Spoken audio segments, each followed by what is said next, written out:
Let me tell you a few things about the marvels of intuition. We all know,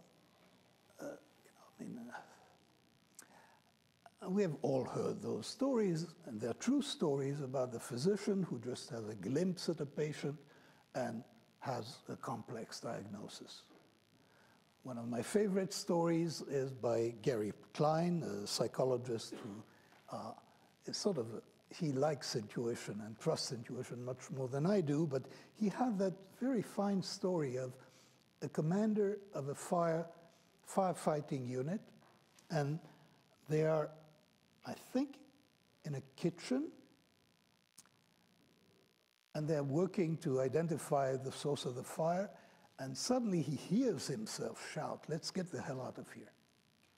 And they do, and the house explodes. And it turns out he didn't know why he said that, so it was knowing without knowing how he knew, but his feet were hot, and his ears were hot, hotter than usual, and the fire was directly underneath them, and only later did he figure it out. So that is the way that intuition works. And that sounds almost like a miracle, except that it's not a miracle. So in the first place, we all know that chess masters can achieve that, and we think that's a miracle. But that's not true. It's not a miracle either, because if you have a child, a 2-year-old child, who points at something and says "doggy," that child has no idea of how she came to that conclusion, that this is a dog. Just happened. It happens to her. This is the way intuition works. Intuition is mostly recognition. It is recognizing patterns. And unless you have been exposed to enough patterns to know how to recognize them, you are going to fail. And that explains some of my early experiences. We have very good intuitions about what's going to happen next in a conversation. We have very good intuitions about what immediately follows. We're very good at other things. I and anybody else here who is married I can tell my wife's mood from one word on the telephone. And that takes a lot of practice, but we all get that practice. So the point is, there is absolutely no magic to intuition. Intuition is recognition, and you are going to acquire it if the conditions for learning to pair things are satisfied. And that requires a world that is sufficiently regular so that you get reinforcement, you get rewarded for guessing it right. And it also requires immediate feedback.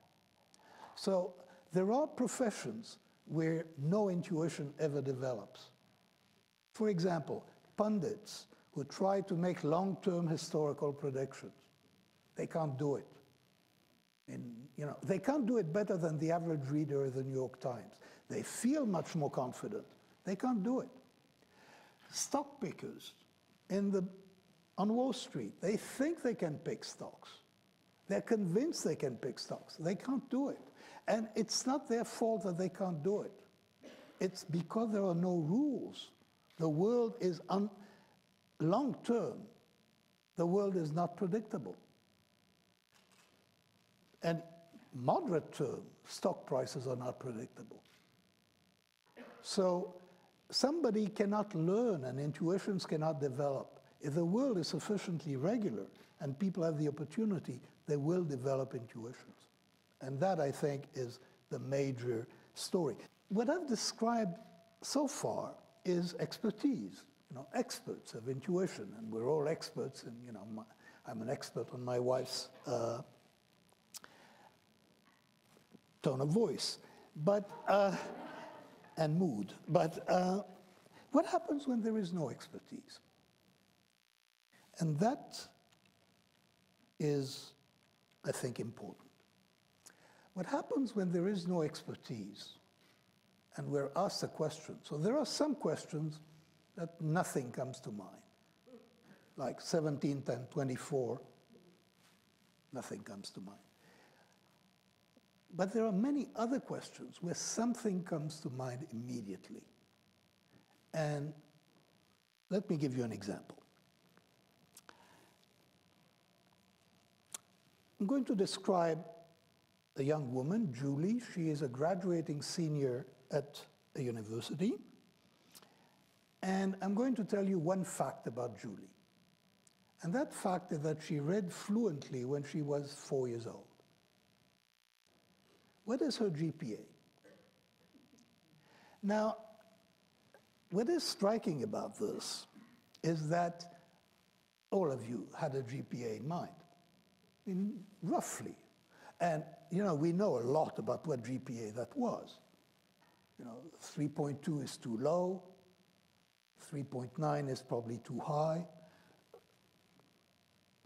There is remarkable agreement on that answer. Now, we know how it's generated, and let me tell you how it's generated. When you hear that Julie read fluently at age 4, you immediately have an impression of what I will call intensity, of how precocious that is.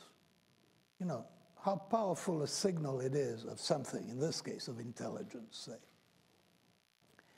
Now, one feature of System 1 is that we can match across intensity variables regardless of what they are. So I can now ask you, what temperature in the winter in Princeton will be as cold as Julie was precocious? And you'll have an idea of the temperature. And you do. It's not, what income for a professor is about as high as Julie was precocious. You can answer any question because those are intensity variables, and we're able to match intensity variables. We do it by frequency distribution, how rare it is to read at age 4, and we do it in other ways. We can match the intensity of lights to the intensity of sounds. We can match the intensity of punishments to the intensity of crimes, and that, by the way, has a lot to do with the workings of the criminal system. We can match. Now, what GPA came to mind? It came to mind through a process of matching. That is, the GPA that comes to mind is a GPA that is about as impressive as reading at age 4. Now, anybody here who knows any statistics, this is a ridiculous way to make predictions, because the information is worth very little. You should not, predict by matching. But people intuitively predict by matching. And the big rule here, the important rule here, is that people jump to conclusions by answering the wrong question. So I asked a question about Julie's GPA, and the thought that came to mind was a GPA. But in fact, the question that you answered was, how impressive is the fact that she's read at age 4? It is not the same question. And that's the way intuitions come to mind. When the answer to the real question doesn't come to mind, then an answer to a related question will come to mind, and in general, we will not be aware of it. This is a principle of substitution. And we answer the wrong question most of the time. That is, many of the questions that we think about are very, very complicated. I ask you, how happy are you? That requires a computation. What do you think President Obama's popularity will be 6 months from now? Those are lots of questions that, you could spend a long time figuring out an answer. In fact, people are not stumped. That's the remarkable observation about System 1, is that it is not stumped. It comes up with an answer. And the answer is not completely unrelated to the question. There is a relation. But it comes from matching, it comes much too fast, and it ignores, in particular, it ignores everything that you don't know. That is, what the mind is good at, what system one does, it takes the information available and it makes the best of it. So it generates a story. So it can be banana vomit, or it can be match precocity in reading to the GPA of a senior. And you're not aware that this is being done, but a coherent story is being generated. And this is what system one tends to do. I've been studying intuition for 45 years. 40, depending on how you count, 55 years in another way of counting. And my intuitions have not improved. So if anything is going to improve, it's going to be through system two. It's that on some occasions, you have to slow yourself down and think differently. But what comes to mind automatically is sometimes marvelous, sometimes flawed, and always automatic. And you have no control over it. Thank you.